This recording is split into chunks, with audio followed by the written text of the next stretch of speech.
ladies and gentlemen, welcome to the CQC guide for Metal Gear Online 3.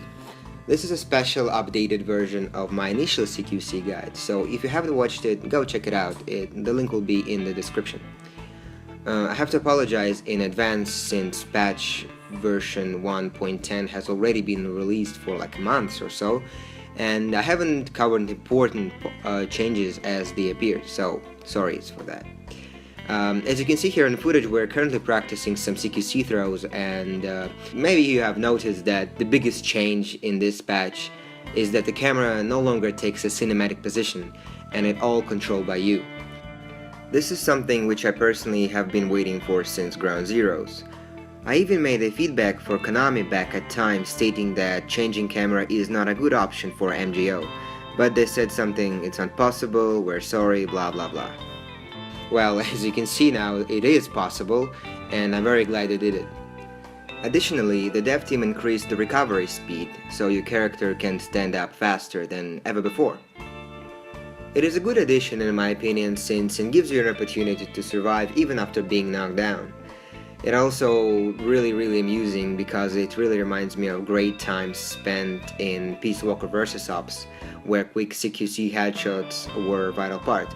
Something similar to MGO2. The patch also reduced the CQC grab window, which is a really great addition to MGO, because I know like everyone were pissed off with this teleportations and the force awakens and stuff like this, so I'm really glad they did it. So basically CQC now is much more difficult to perform. It takes more skill, more patience, and most of the times stealth approach, which is a really good thing in my opinion. And I'm really glad we've all passed by this horrible mess which was released on October 6th. It was just horrible. This time around we will cover things which I've missed in the previous video, and we'll also take a close look into the new weapon they've added, the knife, which thankfully is back in MGO. So let's start.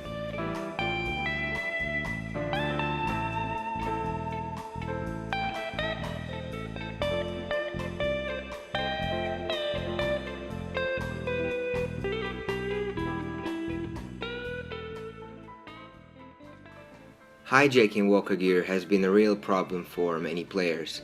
That's why I think it's important to talk about it. There are three ways to get rid of the driver. The most important part is trying to make a stealth ambush on the driver. In order to do it, position yourself directly behind the walker gear and press the action button.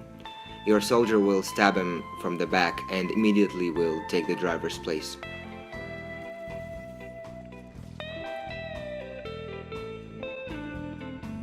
These are some examples of hijacking the walker gear using lethal methods.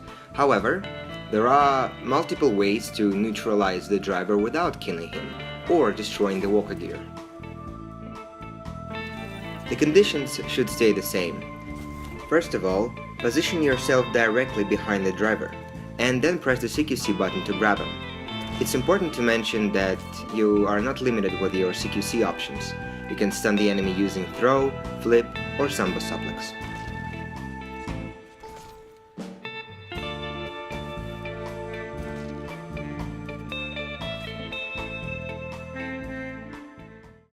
What a thrill. Many players forget about ladder grab, which is often used in single campaign. Basically, when you're climbing the ladder, you can grab an enemy who is staying on the edge or climbing above you.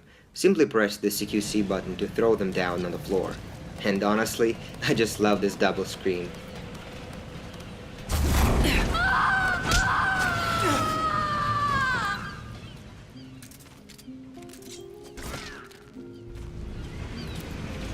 Note that some of the ladders are quite high.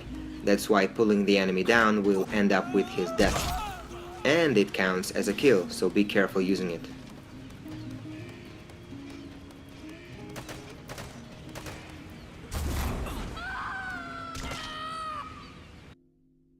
Now to the most interesting part. Knife is your last resort to survive. There are 3 types of knife attacks, and one sweep attack is now shown on the footage. To make it, press aiming button and then press the CQC button. There should be 1 split-second wait between the sweeps, so your character won't make any unwilling moves.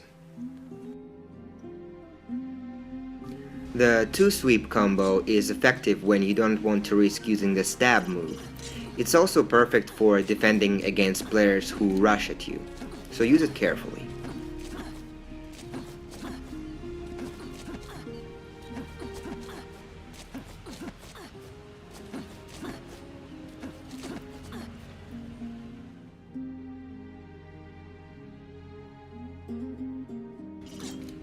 The full combo consists of 2 sweeps and finishes with deadly stab move. To perform it, press and hold the aiming button and then repeatedly tap the CQC button. Note that the final stab freezes your movement and you can end up being vulnerable to the enemy.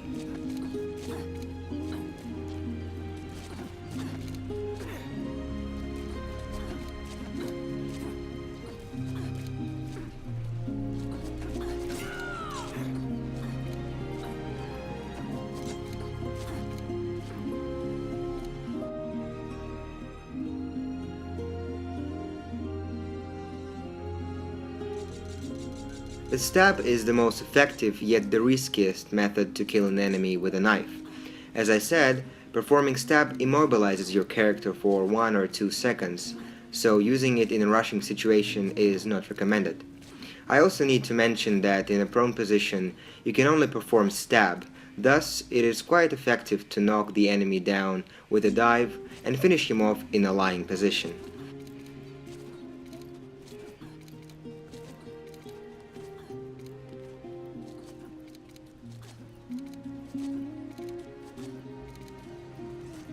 Here is some footage of us trying this method, as it has become very common in MGL.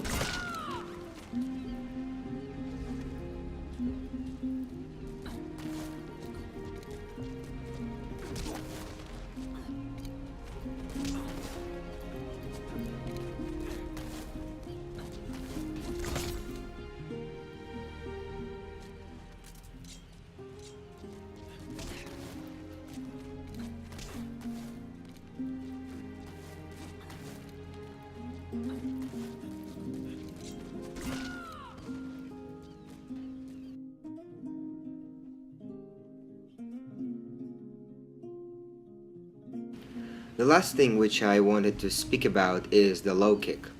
The dev team announced that the low kick stun damage has been increased and it's easier to knock people out who are lying on the ground.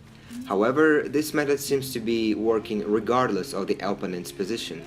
The only condition to knock the enemy out is to actually fail the CQC attempt, so the low kick animation will be triggered. The most effective usage of this technique is after the CQC slam.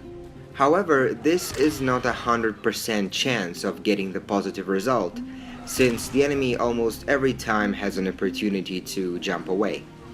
As you can see, we're practicing this method and sometimes it gets right, sometimes it doesn't. In all its fairness, a low kick has a very narrow area of damage and it also immobilizes you for a split second, so use it with extreme caution. In any case, in order to trigger it, make a CQC slam and continue pressing CQC button numerous times to make the low kick animation appear.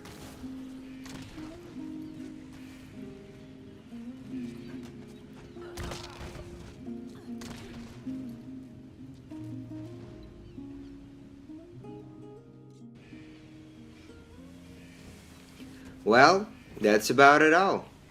I hope you found something interesting in this guide, and I hope you remember the basics of CQC.